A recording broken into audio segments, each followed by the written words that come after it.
The sound of laughter sliced through the quiet diner like broken glass. It wasn't the good kind of laughter, the kind that lifted hearts. This was sharp, mean, and carried an ugly weight that made the few customers in the booth seats stiffen and glance away.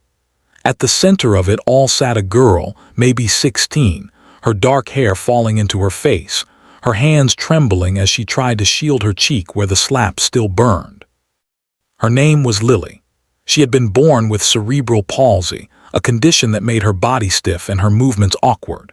She didn't like to call it a disability, but she knew the world often did. Most days, she carried herself with quiet dignity, clutching her sketchpad like a shield, losing herself in drawings of imagined worlds where people were kinder, where she could run and dance like the others.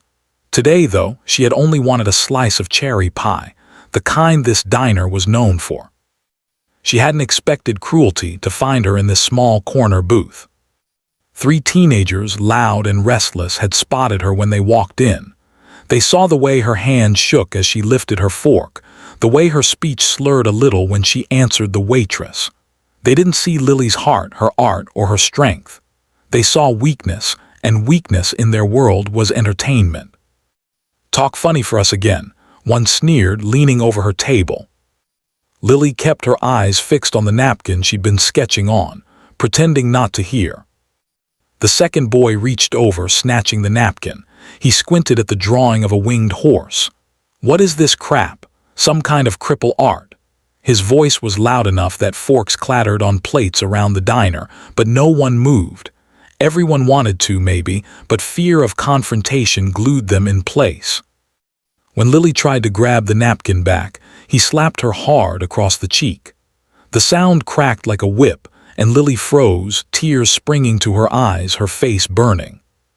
The third boy laughed, clapping his hands like he just watched the best show on earth. "Man," she almost cried, "look at her." Lily's chest tightened. She wanted to disappear. She wanted her mom, who worked double shifts at the hospital. She wanted her dad, though he'd left years ago. More than anything, she wanted someone, anyone, to step in. But the diner stayed quiet, heavy with shame and silence. The boys swaggered back to their booth, high-fiving each other like heroes. Lily wiped her face, forced herself to take a bite of her pie, though the sweetness was lost to the salt of her tears. She tried to steady her breath, her hand sketching again in desperate lines, trying to escape into the only world that made sense. An hour later, the bell above the diner door jingled, and everything shifted. They came in like thunder, 5 men, leather jackets worn and patched, boots heavy on the linoleum. Their presence filled the small diner in an instant, their laughter loud but warm, their energy impossible to ignore.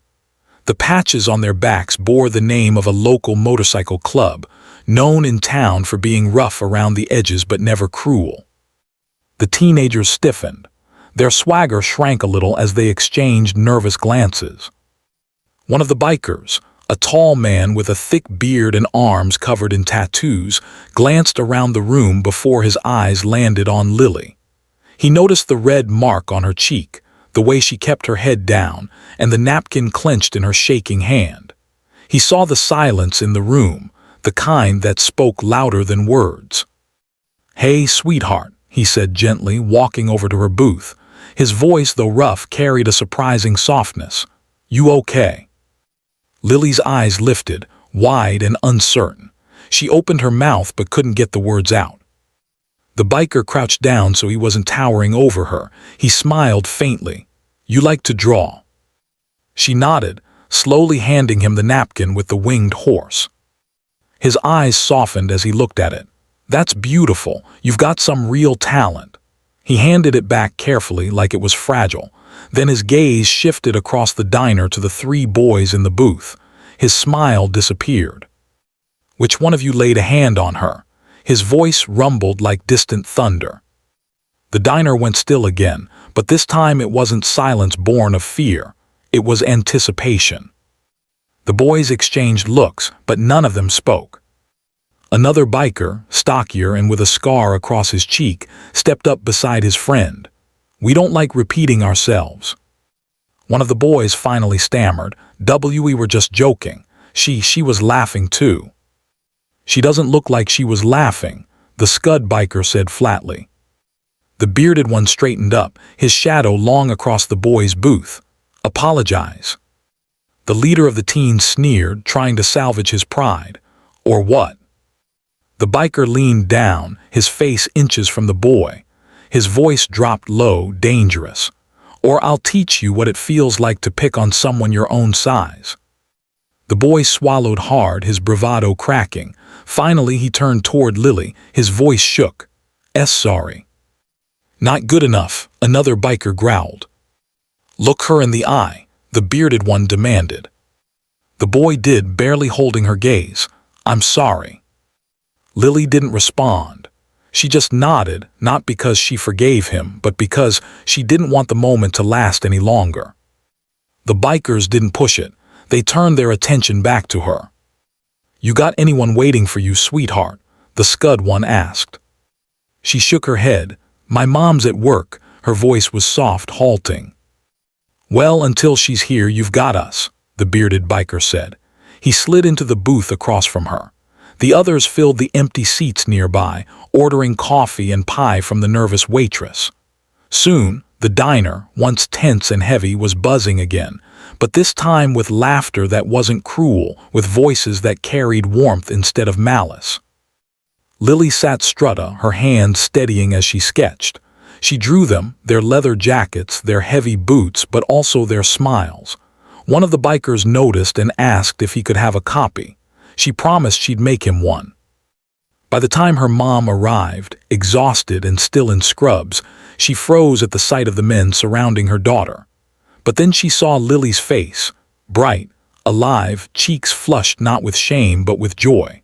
She saw the napkins spread across the table, covered in drawings of wings and wheels and laughter. Is everything okay? Her mom asked carefully. The bearded biker stood and nodded respectfully. She's more than okay, ma'am. She's stronger than most people I know. Lily's mom blinked back tears as she hugged her daughter. She thanked the men, though words felt too small. When the bikers left, they gave Lily a jacket, too big for her, the sleeves dangling past her hands, but the patch on the back made her beam. Your family now, they told her. That night, as Lily lay in bed, she thought about the slap, the sting of cruelty. But stronger than that memory was another. The sound of heavy boots walking into a diner, the moment the world shifted, and the knowledge that even in her small, trembling body, she was not alone. She belonged to something bigger, something that saw her not as broken, but as brilliant. And for the first time in a long time, Lily closed her eyes and felt safe. The next day, the bullies at school didn't meet her eyes. Word had spread about the bikers, about what happened at the diner. And though she still carried her sketchpad like a shield, Lily didn't feel as small anymore. She had protectors now, yes, but more than that, she had found her own strength reflected in the eyes of men the world called dangerous but who had shown her nothing but kindness. The scar on her cheek from the slap faded within days. The courage she found that night never did. Because sometimes heroes don't wear capes. Sometimes they wear leather and ride in on roaring engines, reminding the world that kindness, when backed by courage, can change everything.